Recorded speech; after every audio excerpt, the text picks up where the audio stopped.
Hi viewers, welcome to Astor TV. గత 10 రోజుల నుంచి అయితే 4 సార్లు అయితే పెట్రోల్ ధర అయితే పెంచారనమాట కేంద్ర ప్రభుత్వం. అదేవిధంగా మన ఇతర రాష్ట్రాలతో కంపేర్ చేసుకుంటే ఆంధ్రప్రదేశ్లో అయితే పెట్రోల్ ధరలు అయితే చాలా అధికంగా అయితే ఉన్నాయి. అంటే కేవలం ఇది కేంద్ర ప్రభుత్వం నిర్ణయం, అలాగే రాష్ట్ర ప్రభుత్వాల మీద కూడా ఆధారపడి ఉంటుంది. మరి ఆంధ్రప్రదేశ్లో మాత్రమే ఎక్కువ ధరలు ఉన్నాయి, అలాగే కేంద్రం కూడా పెంచుతూ వెళ్తుంది అనమాట. మరి తగ్గించినప్పుడు కూడా అదే విధంగా ప్రజలకి తగినంతగా ఆఫర్స్ అయితే ఇవ్వట్లేదు, పెంచినప్పుడు మాత్రం పెరిగిపోతున్నాయి యుద్ధాల కారణంగా అని ముందే ఒక ప్రోపగాండా లాగా స్లోగా అయితే స్లో పాయిజన్ లాగా చేస్తుంది అనమాట. అది ఎంతవరకు నిజమో ఇప్పుడు ప్రజలను అయితే అడిగి అసలు వాళ్ళ అభిప్రాయాలు అయితే తెలుసుకుందాం. చెప్పండి సార్, అంటే పెట్రోల్ ధరల మీద మీ అభిప్రాయం? అంటే పశ్చిమాసియా సంక్షోభం మీద కేంద్ర ప్రభుత్వం ముఖ్యంగా విదేశాంగ విధానం అనేది ఫెయిల్యూర్ అయింది. ముఖ్యంగా ప్రధానమంత్రి మోడీ నాయకత్వంలో విదేశాంగ విధానం కానీ జయశంకర్ విదేశాంగ మంత్రిగా ఉంటూ అంతర్జాతీయంగా వస్తున్న సంక్షోభాన్ని ఎలా ఎదుర్కోవాలని దాని మీద టోటల్గా ఫెయిల్ అయ్యారు. మరీ ముఖ్యంగా పెట్రోలు డీజిల్తో పాటు బంగారం కూడా ఇవాళ పతనం అవుతుంది. డాలర్తో పోల్చుకుంటే రూపాయలు కూడా తగ్గిపోతుంది. అసలు దీని మీద కేంద్ర ప్రభుత్వం కూడా స్పష్టమైన ప్రకటన చేయట్లేదు. కేవలం ఇంధనాన్ని ఆదా చేయాలని ఒక కాన్సెప్ట్ తోటి మీరు బళ్ళు పక్కన పెట్టండి, సైకిల్ మీద వెళ్ళండి, మీ కాన్వాయిలు తగ్గించుకోండి అంటూ ప్రజలను ఒక మెంటల్గా ప్రిపేర్ చేస్తుంది తప్ప అసలు దీన్ని శాశ్వతంగా ఎదుర్కొనే మార్గాలు లేవు. కానీ కేంద్ర ప్రభుత్వం మాత్రం 200 ఏళ్ళు సరిపడే బొగ్గు ఉత్పత్తులు ఉన్నాయి, పెట్రోల్ ఉత్పత్తులు ఉన్నాయి, డీజిల్ ఉత్పత్తులు కేవలం అది తాత్కాలికమే. మరీ ముఖ్యంగా ఈ రాష్ట్రంలో సంపద సృష్టిస్తున్న అంశంతో అధికారులకు కూటమి ప్రభుత్వం ముఖ్యంగా చంద్రబాబు నాయుడు సంపద సృష్టించే పనిలోనే ఉన్నా అని చెప్తూ ఆ సంపదను దోచుకునే క్రమంలోనే సుమారు 10 రోజుల్లోనే 4 సార్లు పెట్రోల్ ఉత్పత్తి పెంచడం దారుణం. ఏదేమైనా సరే కేంద్రంలో ఉన్న మోడీ ప్రభుత్వం కానీ రాష్ట్రంలో ఉన్న కూటమి ప్రభుత్వం కానీ ఈ చమురు ఉత్పత్తులను నిల్వలు ఉంచడంలో కానీ అసలు ఈ ధరలను హైక్ చేయకుండా ఉండడానికి ఫెయిల్ అయ్యారు టోటల్గా. ఈరోజు ఈ పెట్రోల్ డీజిల్ పెరగడం వల్ల సామాన్య మానవుడికి చాలా ఇబ్బంది కలుగుతుంది. ఎందుకంటే తెల్లవారులేసి కూలి పనుల కోసం కొన్ని ఇంచుమించుగా రోజుకి 20-15 కిలోమీటర్లు ప్రయాణం చేయాల్సి వస్తుంది. వీళ్ళందరికీ ఏంటంటే ఊర్లో ఆటోల మీద ఆధారపడి ఉంటారు.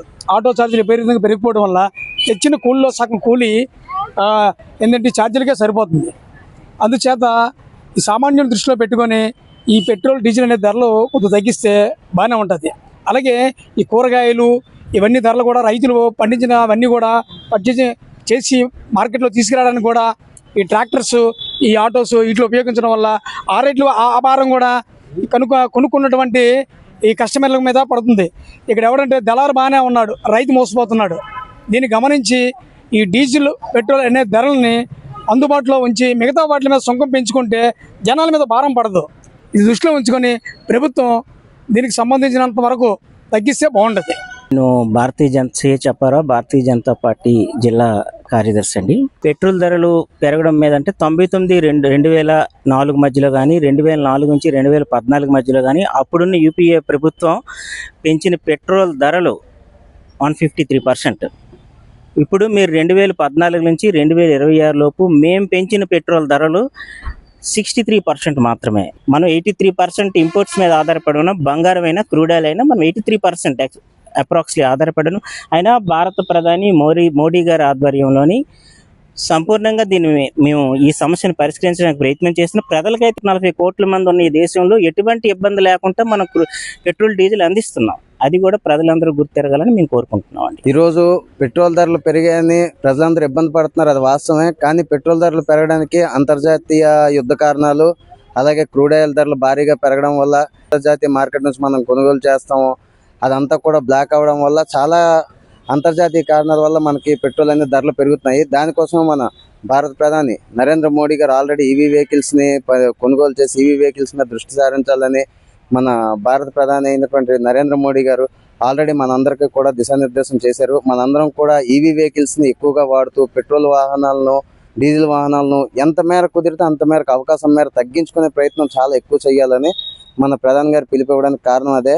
బంగారం ఉత్పత్తులు కావచ్చు, అలాగే బయట నుంచి మనం దిగుమతి చేసుకునే ఏ వస్తువుల మీదైనా సరే మనం ఆధారపడడం కానీ వినియోగం కానీ చాలా తగ్గిస్తే దానివల్ల ఈ రేట్లన్నీ కూడా మనకు చాలా దిగుతాయి అనేసి మన ప్రధాని మోడీ గారు పిలుపునిచ్చారు. దాని మీద మన అందరం కూడా ఆలోచిస్తే తప్పకుండా దీనికి సమస్యకు పరిష్కారం దొరుకుతుంది. పెట్రోలు డీజిల్ ధరలు పెంచడం అనేది పచ్చి దుర్మార్గం. కేంద్ర ప్రభుత్వం కుంటి సాకులు చెప్పి కార్పొరేట్లకు లాభాలు చేకూర్చే విధంగానే నిర్ణయాలు చేస్తుంది. యుద్ధం అనేది ఒక సాకు. యుద్ధ నివారణకి అనేక చర్యలు తీసుకోవాల్సిన అవసరం ఏర్పడింది. అవి జరుగుతున్నాయి. మనకి ఇరాన్ నుంచి రష్యా నుంచి తెచ్చుకునే అవకాశం ఉన్నా దాన్ని పక్కకి వెళ్ళలేదు. అలాగనే ఇక్కడ అదానీ అంబానీలకు కూడా అవకాశం కల్పించే విధంగా వ్యవహారం చేశారు. మన సొంత గనులు ఏవైతే ఆ గనులు కూడా కేజీ బేస్ నుంచి కూడా రప్పించుకునే ప్రయత్నం చేయట్లేదు. అలాగే స్థిరీకరణ నిధి ఉండేది, ఆ నిధిని కూడా ఏర్పాటు చేసే పరిస్థితిలో లేరు. మొత్తంగా కొత్తగా గత 15 ఏళ్ళుగా మన పెట్రోల్ గనుల్ని, డీజిల్, గ్యాస్ నిక్షేపాలన్నింటినీ కూడా కార్పొరేట్ల పరం చేయడం మూలంగా ఒకటి ఈ యుద్ధ కారణం రీత్యా మనకి పెట్రోల్ డీజిల్ ధరలు పెరుగుతున్నాయి. ఎప్పుడు తగ్గుతాయనే నమ్మకం అయితే ప్రజలకు లేదు.